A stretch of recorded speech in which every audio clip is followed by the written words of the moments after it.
찬송하겠습니다. 314장 찬양합니다.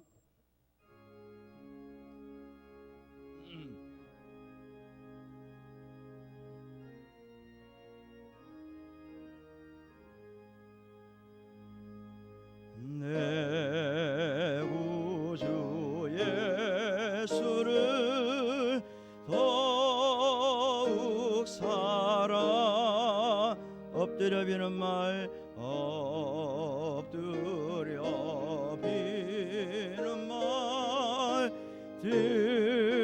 들으소.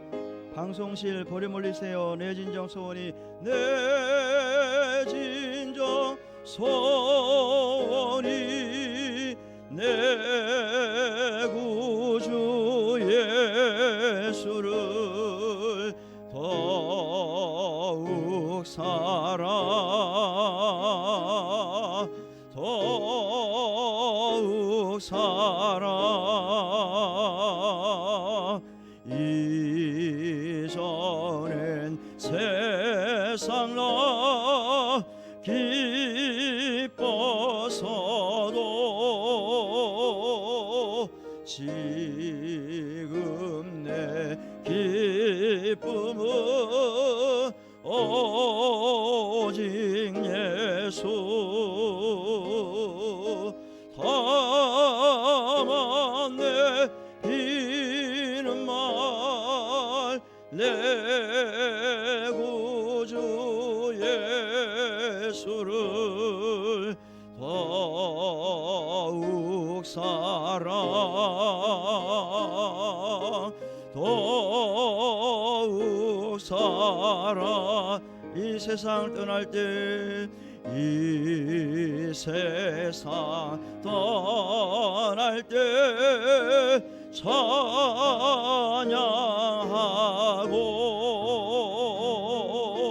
숨질 때 하는 말 이것일세. 다만 내비는 말 다만 내비는 말 내 구주 예수를 더욱 사랑 더욱 사랑.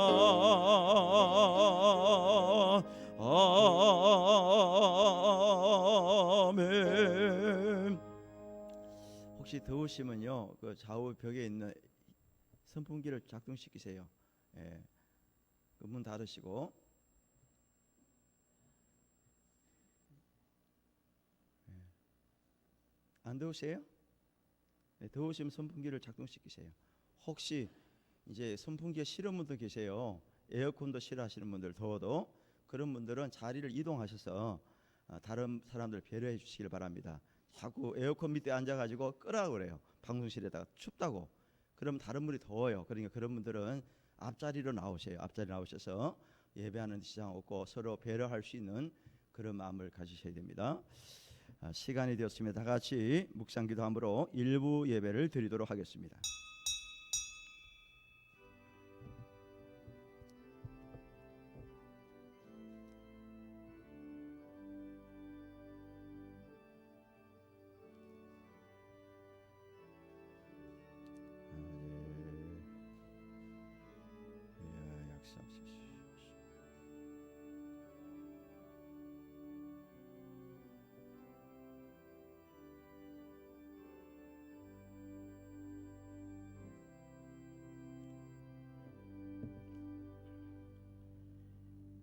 너는 두려워하지 말라. 내가 너를 구속하였고 내가 너를 지명하여 불러나니 너는 내 것이라.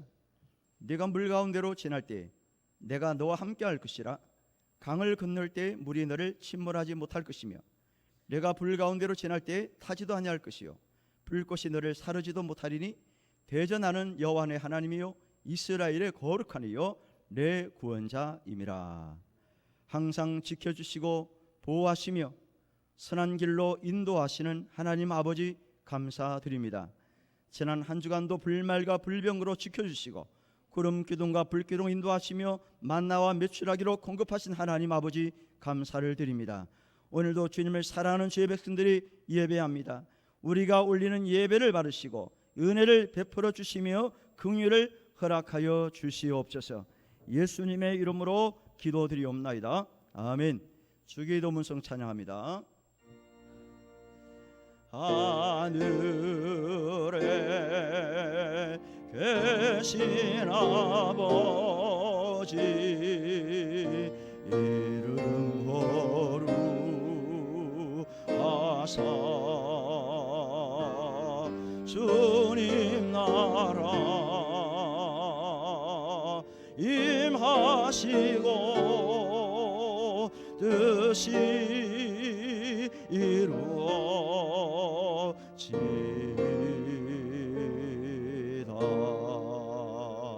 일용할 양식 주시고 우리들의 큰 죄 다 용서하옵시고 또 시험에 들게 마시고 악에서 구원하소서. 대개 주의 나라 주의 권세 주의 영광 영원히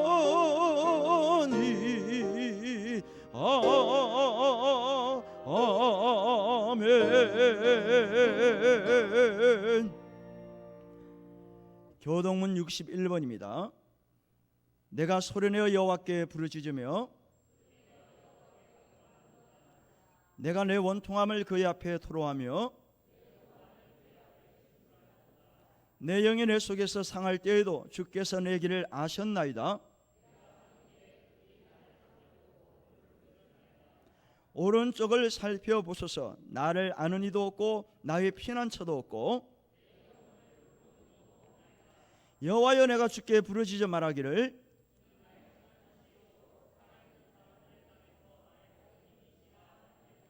나의 부르짖음을 들으소서. 나는 심히 비천하니이다.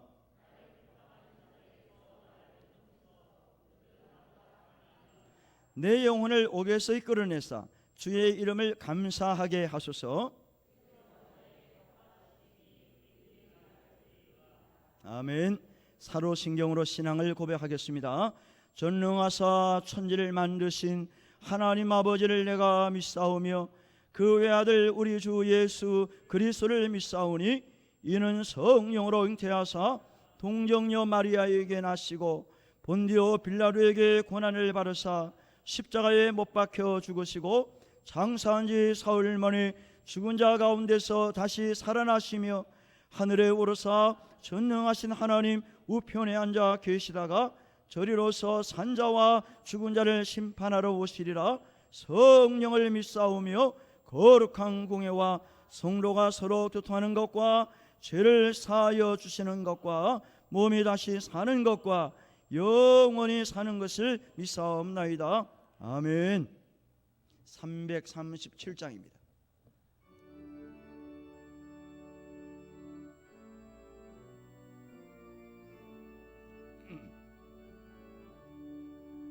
내 모든 시험 무거운 짐을 주 예수 앞에 아뢰이면 근심에 쌓인 날 돌아보사 내 근심 모두 맡으시네. 아멘.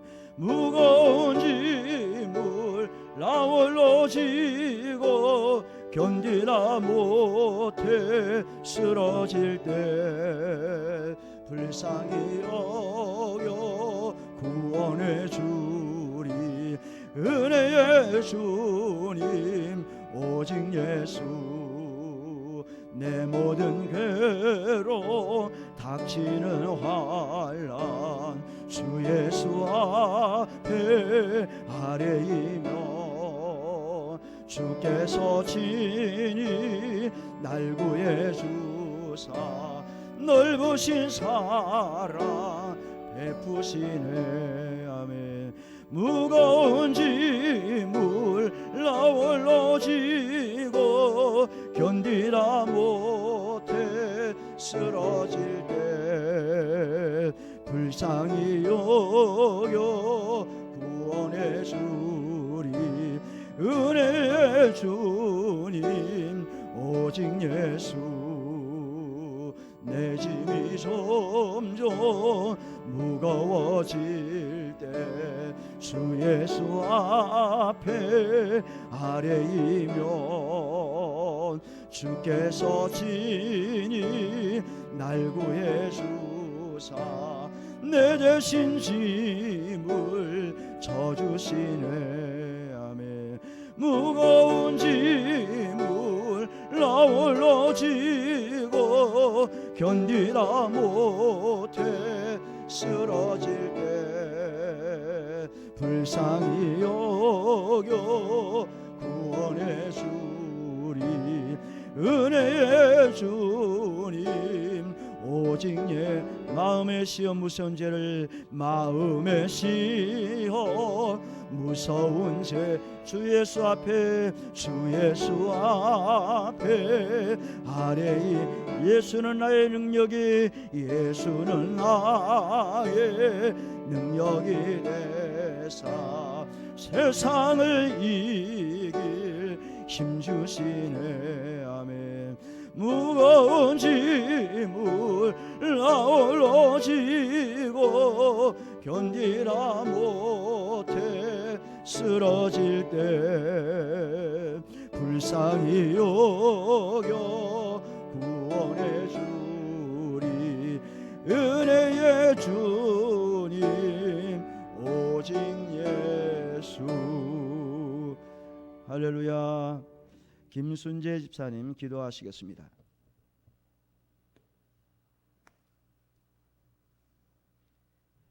기도드리겠습니다. 사랑과 은혜로 한 주간을 지켜주신 하나님, 그 받은 바 은혜와 베푸신 축복을 감사하여 주님 앞에 나왔사오니 이 시간 임재하시어서 신령한 은혜로 더하여 주시옵소서. 우리를 불쌍히 여기사 지난 한 주간 잘못을 회개하오니 그 마음에 믿음을 주셔서 받은 은혜를 기억하며 주신 말씀에 순종하는 삶이 되게 하옵소서. 끊임없는 사탄의 유혹을 이길 수 있는 힘을 주시옵고 육신의 욕망을 물리칠 용기를 주시옵소서. 이 시간 우리의 힘을 모아 하나님께 영광을 돌리고자 하오니 기쁘게 받아 주시옵소서. 어두웠던 마음을 밝게 하시사 그 마음을 가지고 세상 속에서 빛과 소금의 역할을 감당하게 하옵소서. 사랑의 하나님, 이 자리에 머리 숙인 모든 성도들에게 임하셔서 믿음이 약한 심령에게는 담대한 믿음을 채워주시고 생의 목표를 잃고 방황하는 가운데 기도하는 심령에게는 하나님의 인도함을 깨닫는 귀한 시간이 되게 하옵소서. 질병 중에 있는 심령을 치료하시고 말씀에 갈급하고 굶주린 심령에게는 생명의 양식을 채워주시옵소서. 주님의 말씀을 태어나실 목사님을 친히 인도하셔서 그 입술을 통하여 나오는 말씀이 뜨거운 은혜의 말씀, 성령 충만한 말씀이 되게 하시며 그 말씀을 듣는 우리의 가슴이 감동되게 하옵소서. 믿음이 약한 심령에게 확고한 믿음과 시험 중에 있는 심령에게 이길 수 있는 확신을 주셔서 더욱더 굳건한 믿음을 무장할 수 있도록 도와주시옵소서. 성령께서 우리의 예배 가운데 임재하셔서 이 예배를 친히 인도하여 주시기를 바라오며 우리를 구원하신 예수 그리스도 이름으로 기도드립니다. 아멘.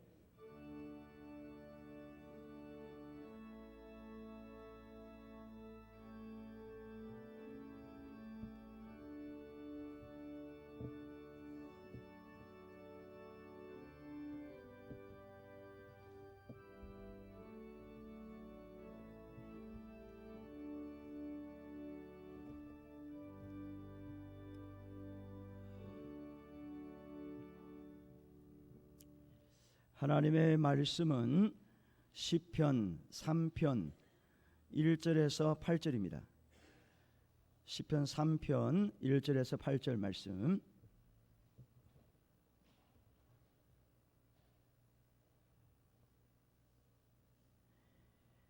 여호와여 나의 대적이 어찌 그리 많은지요. 일어나 나를 치는 자가 많으니이다. 많은 사람이 나를 대적하여 말하기를 그는 하나님께 구원을 받지 못한다 하나이다 셀라. 여호와여 주는 나의 방패시요 나의 영광이시요 나의 머리를 드시는 자이시니이다. 내가 나의 목소리를 여호와께 부르짖으니 그의 성산에서 응답하시는도다 셀라. 내가 누워 자고 깨었으니 여호와께서 나를 붙드심이로다. 천만인이 나를 에워싸 진친다여도 나는 두려워하지 아니하리다. 여호와여 일어나소서. 나의 하나님이여 나를 구원하소서. 주께서 나의 모든 원수의 뺨을 치시며 악인의 일을 꺾으셨나이다.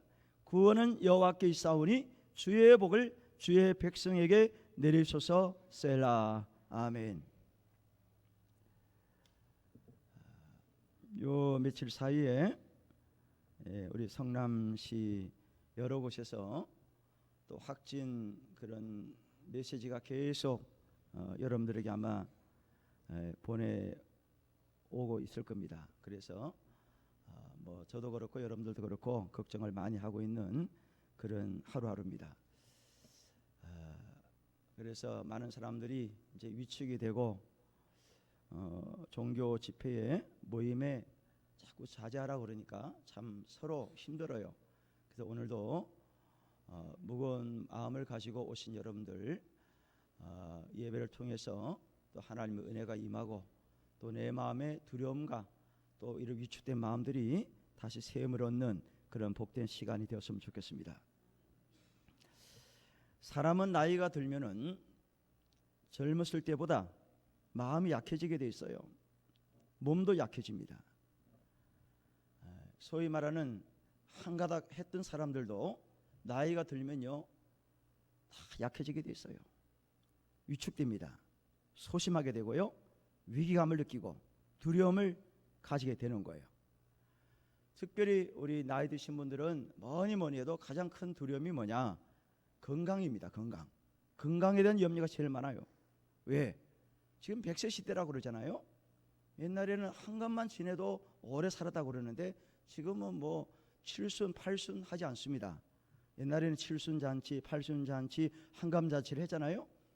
그때는 오래 살지 않았기 때문에 그래서 아주 잔치를 한 거예요. 오래 살았기 때문에.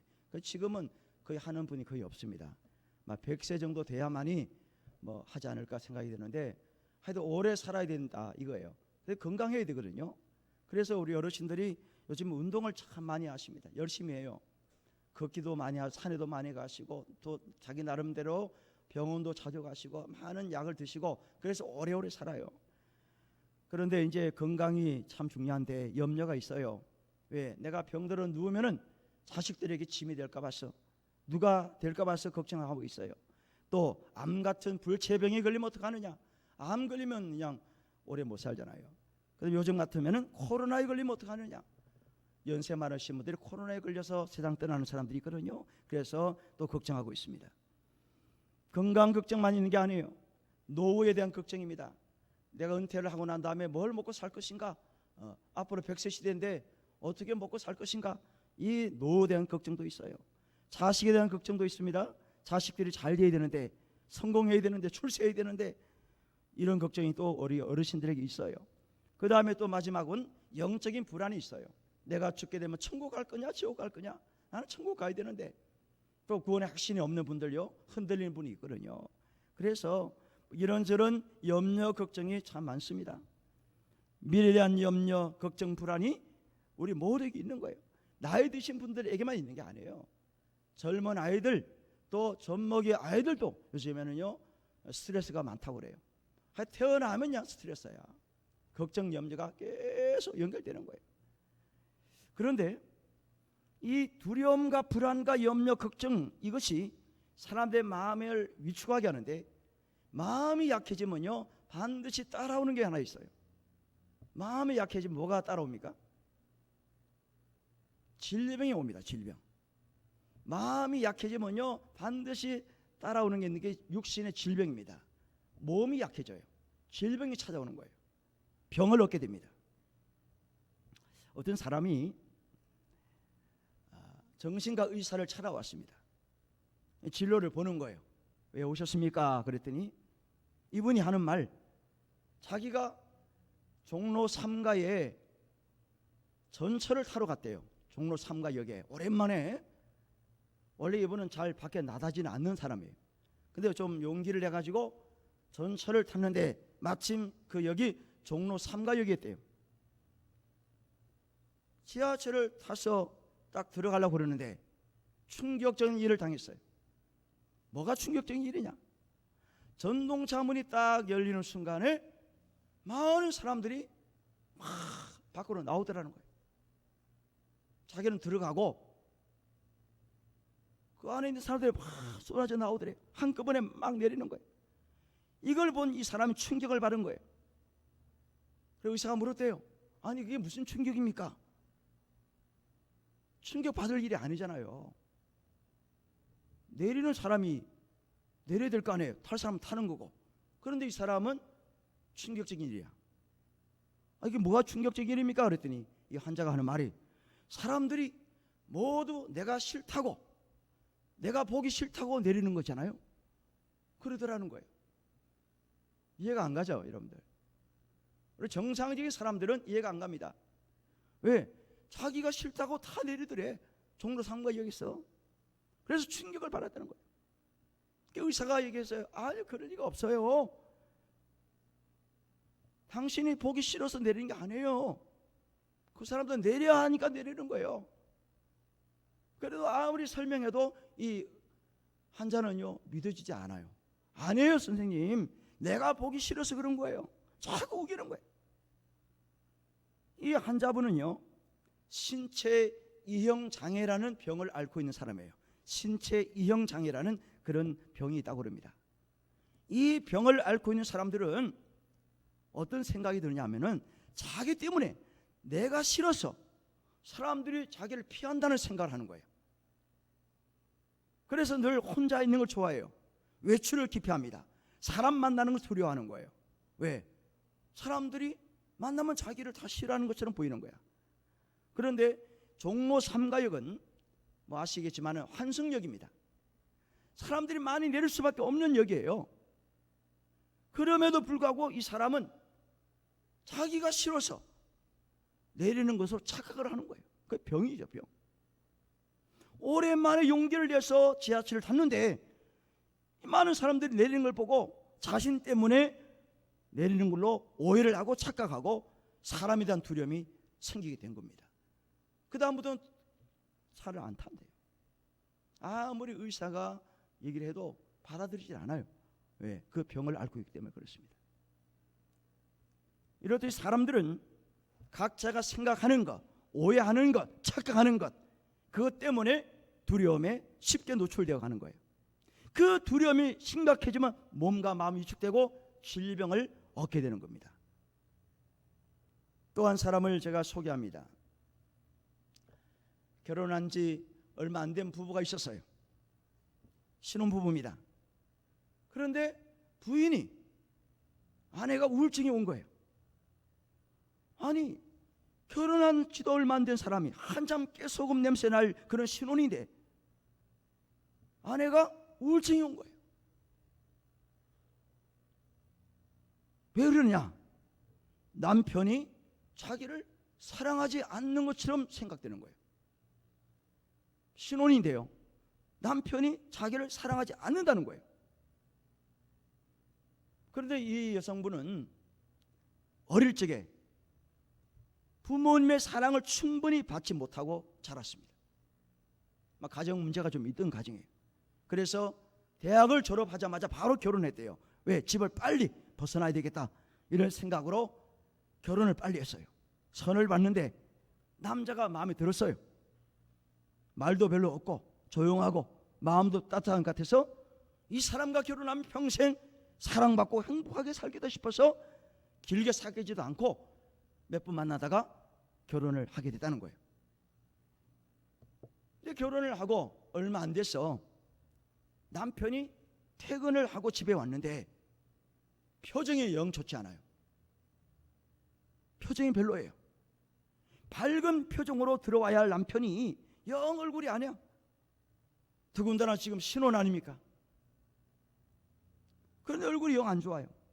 그래서 아내가 자기 신랑에게 꼬치꼬치 좀 물어봐야 되는데 물어보기도 그렇고, 아, 회사에서 일하다가 좀 피곤했나 보다 이렇게 그냥 넘어갔어요. 그런데 그 다음날 또 역시 얼굴이 별로 안 좋아. 표정이 안 좋아요. 또 회사 일이 좀 바쁜가 보다, 요즘에 일이 좀 많은가 보다 해서 그냥 피곤해서 그런가 보다 넘어갔어요. 그런데 그 다음날도 역시 그래요.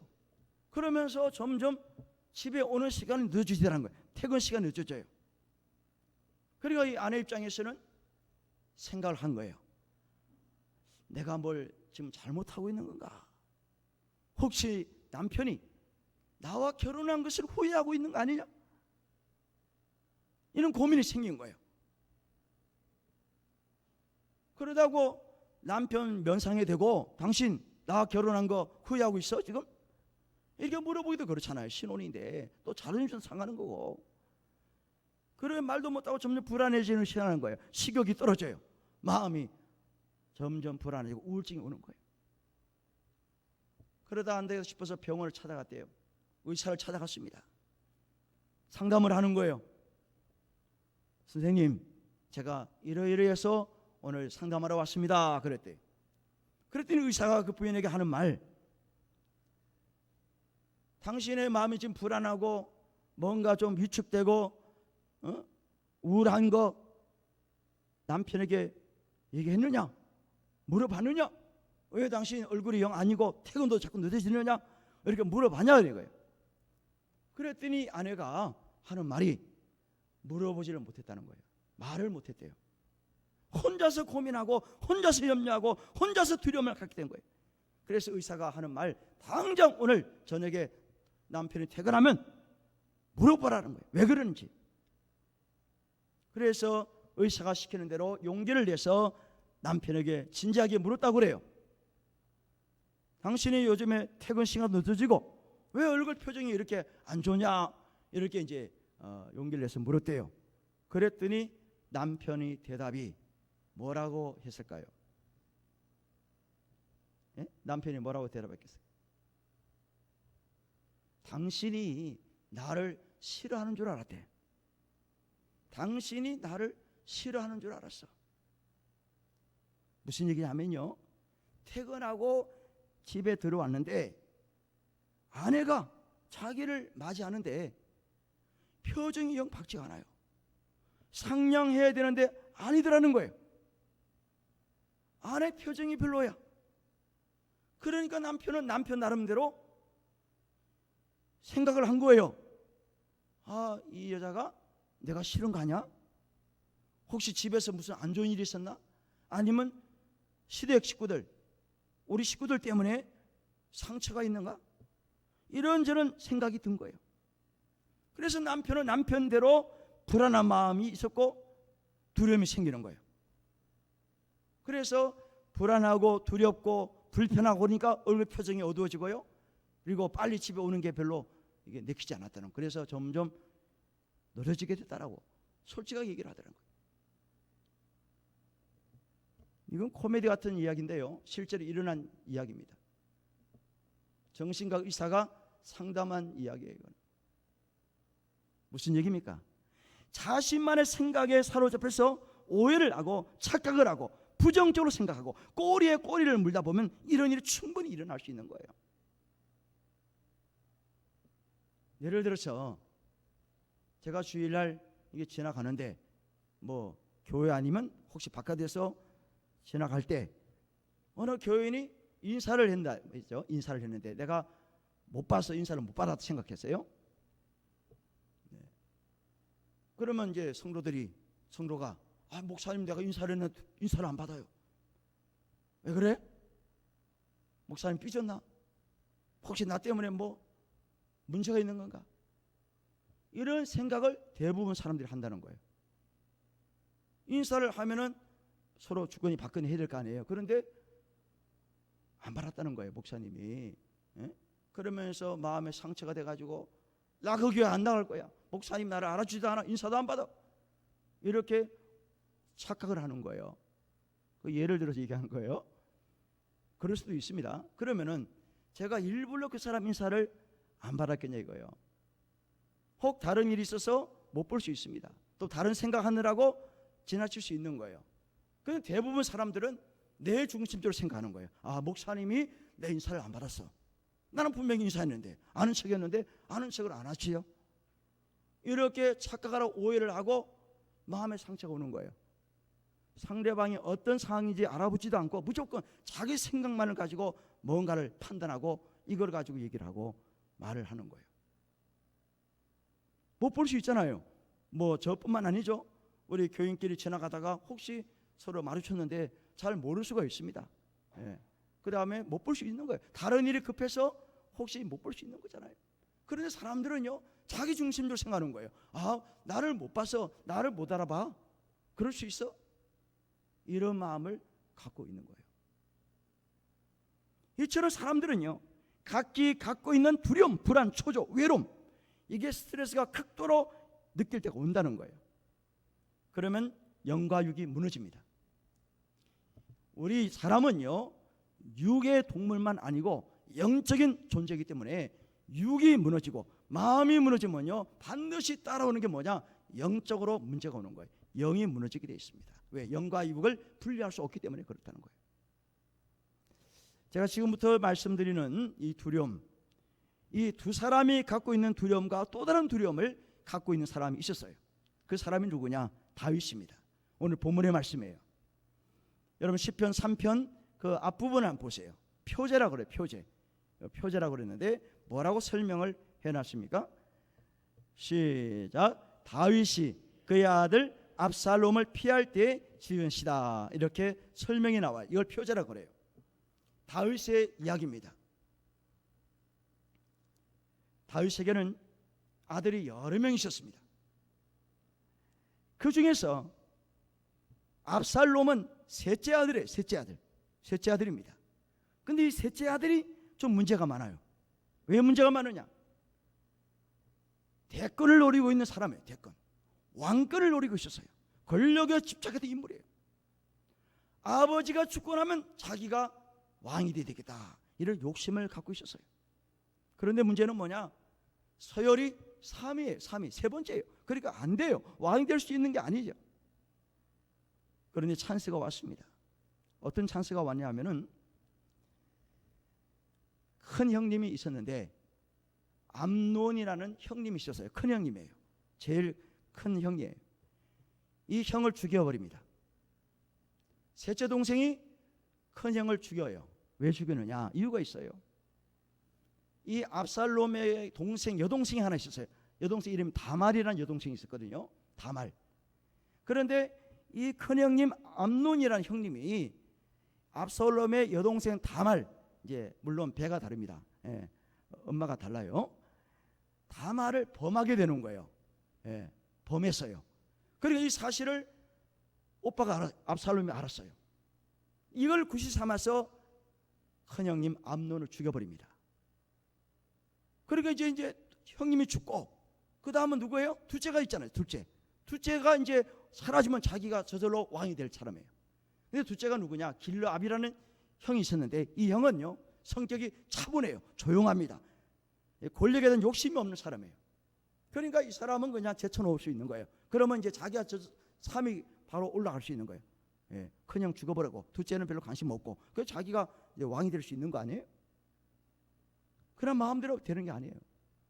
제가 지난주에 말씀드린 것처럼 우리 인간이 아무리 교육하고 준비하고 뭐 철저하게 여러 가지 비전을 갖고 해 나간다 할지라도 하나님께서 허락하지 않으면요, 나가버리면은 아무 소용없는 거예요. 지금 이 사람이 그래요. 3위니까 이제 첫째 죽고 둘째는 관심 없고, 그럼 자동적으로 자기가 왕이 될 수 있잖아요. 근데 이게 안 되잖아요. 왜 안 되느냐? 하나님께서 다윗에게 약속을 한 게 있어요. 너 후대 솔로몬을 왕으로 세워야 된다. 솔로몬에게 왕권을 넘겨줘야 된다. 그에게 기름 부어야 된다고 이미 하나님 약속한 거예요. 이 사실을 압살롬이 알았어요. 자기가 셋째이면서 이제 찬스가 왔는데도 불구하고 동생, 저 한참 밑에 동생 솔로몬은 동생을 왕을 준다니까 가만히 있겠어요. 그래서 이 압살롬이 자기를 따르는 무리들을 모아서 쿠데타를 일으킵니다. 반란을 일으켜요.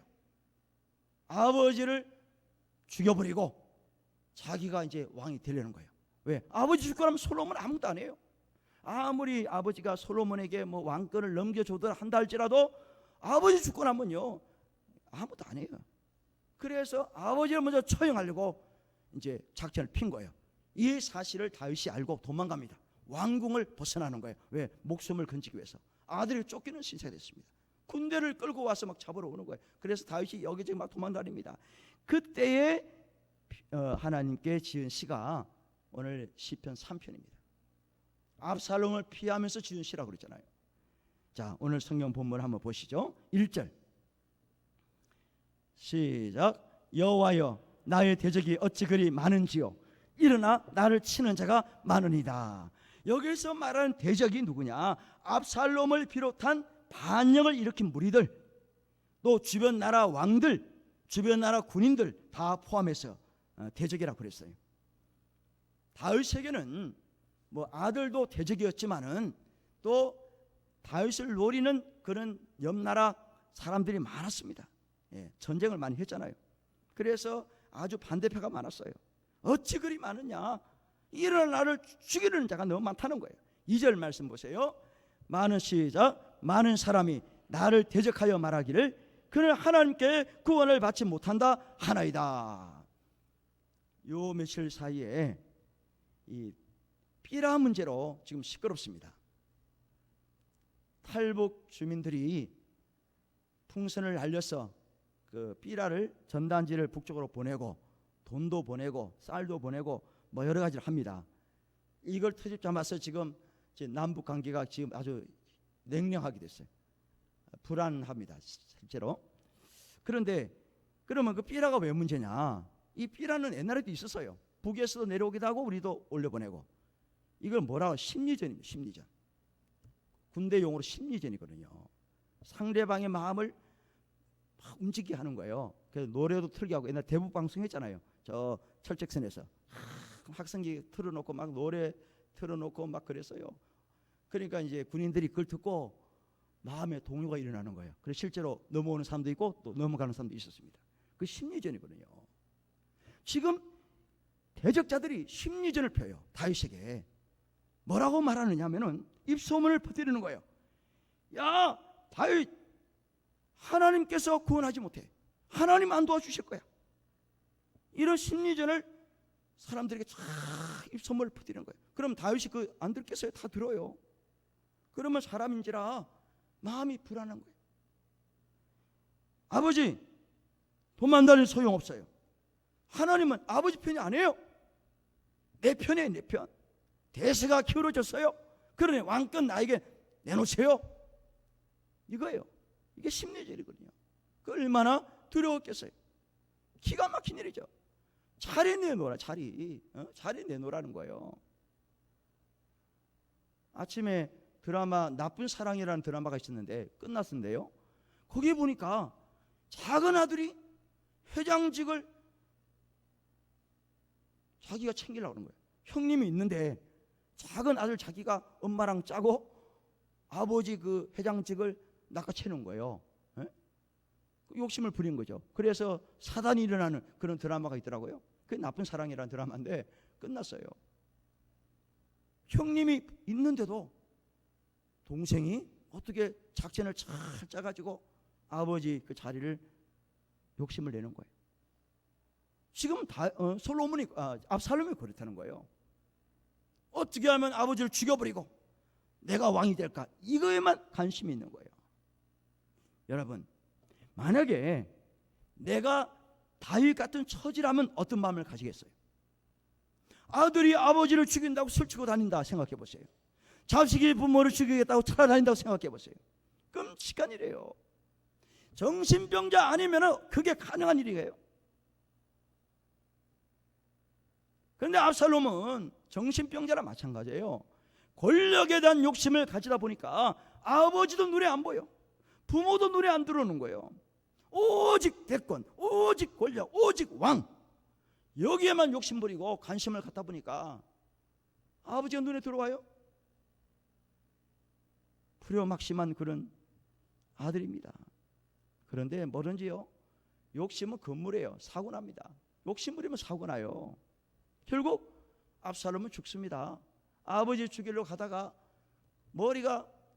머리카락이 나무에 걸려 대롱대롱 매달려서 군인이 그 목을 쳐버렸잖아요. 아주 이상하게 죽었습니다. 여러분, 다윗이 아들 반역으로 인해서 도망다니고 있었을 때 얼마나 불안하고 초조했겠어요. 두려움이 있는 거예요. 마음이 위축되고 몸과 마음이 약해지고 극도의 스트레스가 짓누르고 있었을 거예요. 그 하루 이틀이 아니잖아요. 그런데 중요한 게 있습니다. 역시 다윗이구나. 그 와중에서도 역시 다윗이구나 하는 말씀을 우리가 깨닫게 됩니다. 극도의 두려움과 스트레스를 이길 수 있는 방법을 다윗은 이미 알고 있었다는 겁니다. 이것이 오늘 본문의 이야기예요. 3절 따라하십시오. 하나님은, 크게 하세요. 하나님은 나의 방패가 되십니다. 3절에 보니까 여호와여 주는 나의 방패시오. 그래, 방패. 보호막이 된다는 거예요. 보호막.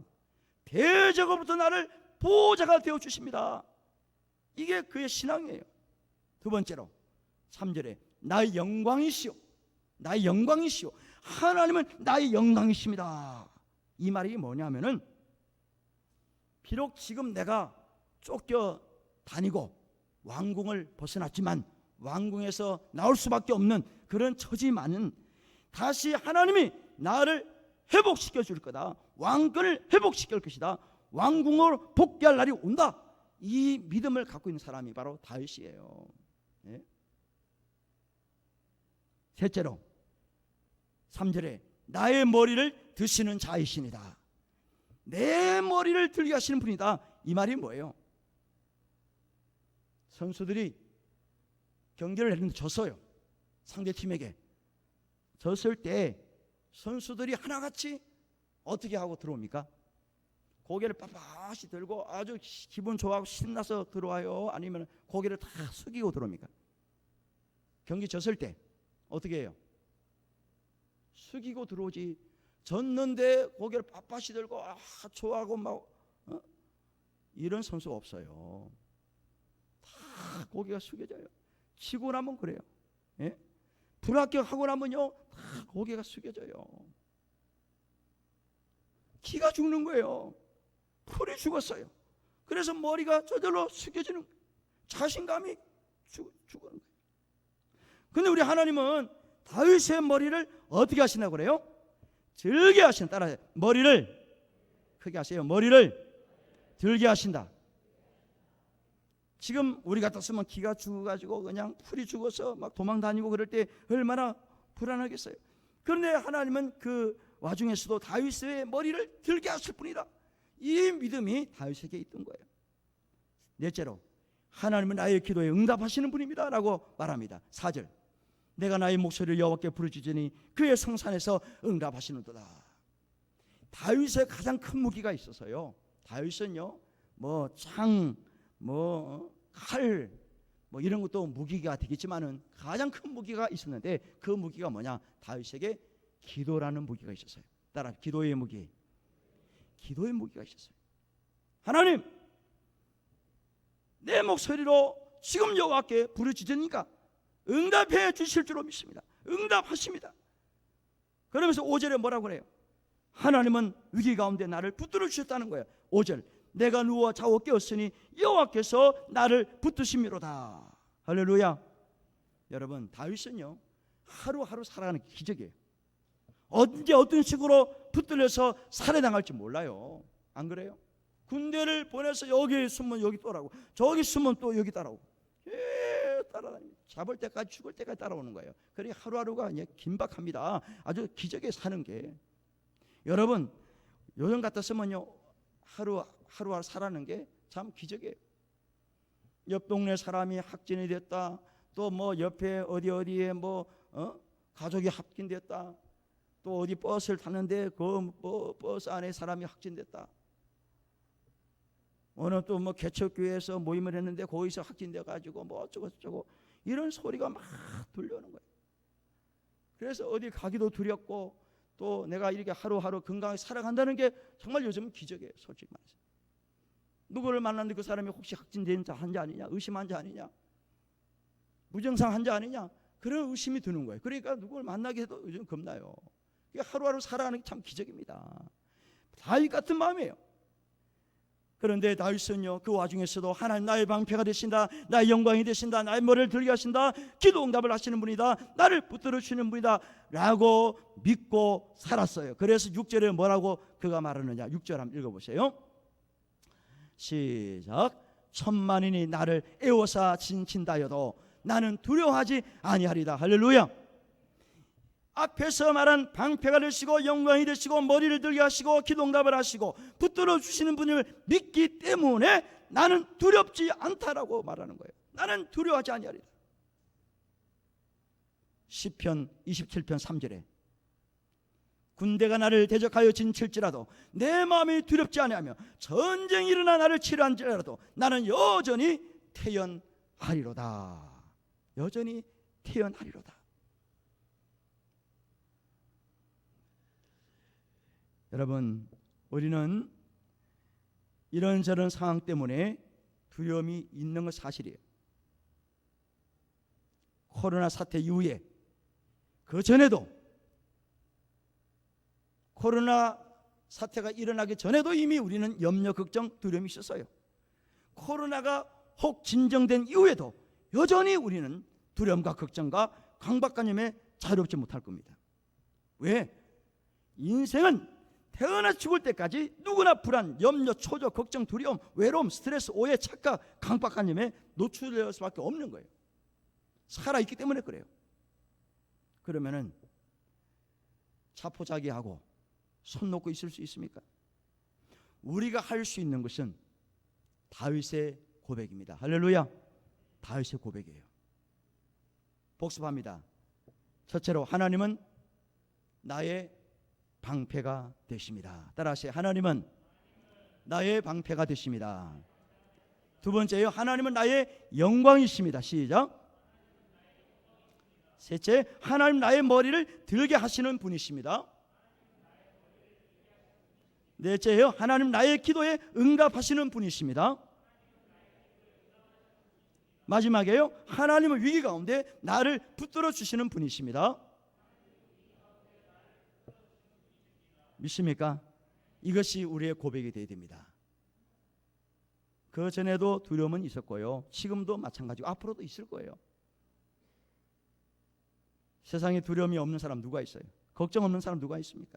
스트레스 안 받는 사람이 누가 있어요? 다 있어요. 없으면 거짓말이에요. 인정하고 내 자신 나약함을 인정하고 위축되지 말고 하나님 바라보고 은혜를 구하고 도와달라고 우리가 기도해야 되는 거예요. 이것이 우리의 해답입니다. 다른 데 있는 게 아니에요. 여기에 딱 맞는 찬송이 하나 있어요. 369장입니다. 369장. 우리 찬송 한번 펴보세요. 369장. 죄짐 맡은 우리 구주. 죄짐 맡은 우리 구주, 어찌 좋은 친구인지. 걱정 근심 무거워 우리 주께 맡기세. 우리 주께 맡기세. 주께 고함 없는 보로복을 받지 못하네. 사람들이 어찌하여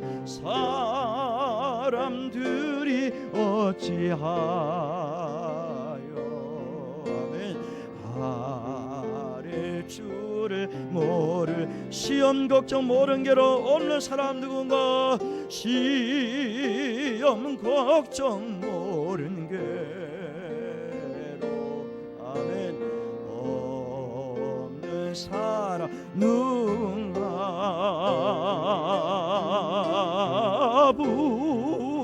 부질없이 낙심마 기도드려 아뢰세.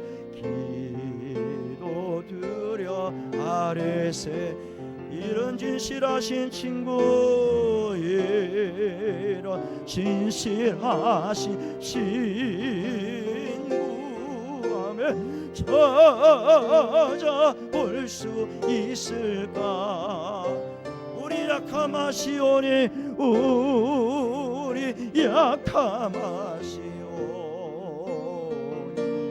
아멘 어찌 아니하래 근심 걱정 무거운 짐 근심 걱정 무거운 아멘 아니 진짜 누군가 아니 진짜 누군가 피난처는 우리 예수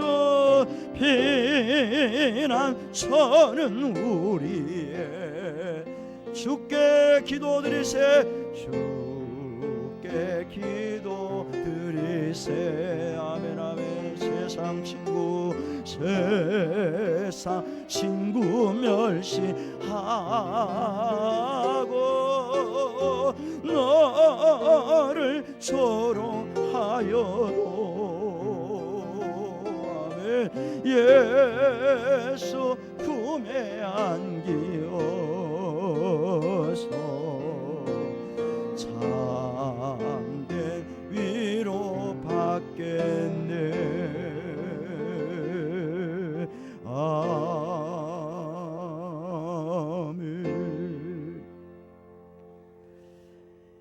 다시 힘들고 어렵고 두려움 가운데 있을 때 하나님만 의지하고 하나님께 간구하고 하나님의 은혜를 바라듯이 저희들이 힘든 하루하루를 살아갈 적에 하나님만 의지하고 하나님 말씀을 붙들고 살아가기를 소원합니다.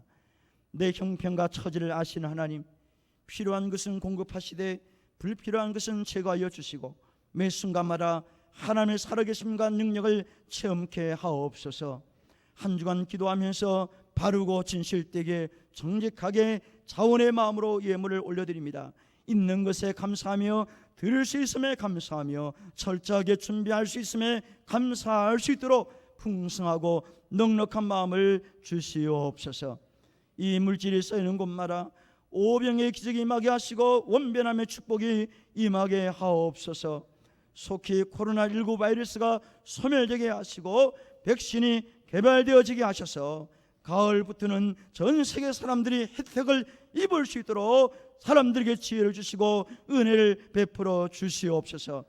육신적으로 정신적으로 영적으로 물질적으로 어려움을 겪고 있는 성도님들 위로하시고 해결책을 허락하여 주시되 하나님께 기도하고 하나님 붙들 수 있도록 축복하옵소서. 예수님의 이름으로 기도드리옵나이다. 아멘. 감사합니다. 우리 교사들에게 간구합니다. 우리 노예 다음 세대 지도자 컨퍼런스가 오늘 저녁부터 화요일까지 있습니다.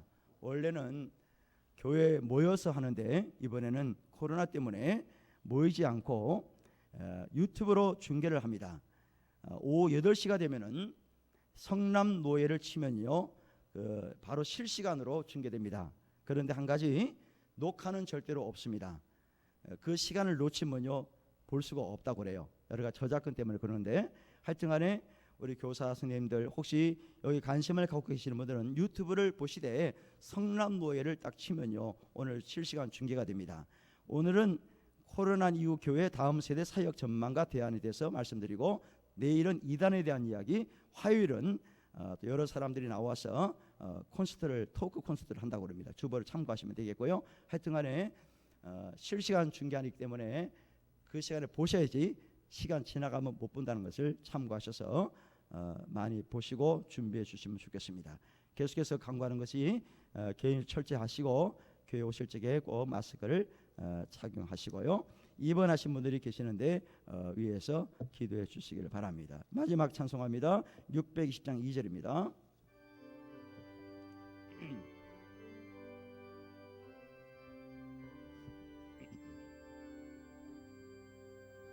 주님이 뜻하시니 헤아리기 어렵더라도 언제나 주 뜻 서 있음을 아노라. 사랑과 말씀들이 나를 더욱 새롭게 하니 때로는 넘어져도 채우신 이를 믿노라. 이 믿음도 부세라. 주가 지켜주신다. 어른 밤에도 주의 발급이 인도하여 주신다.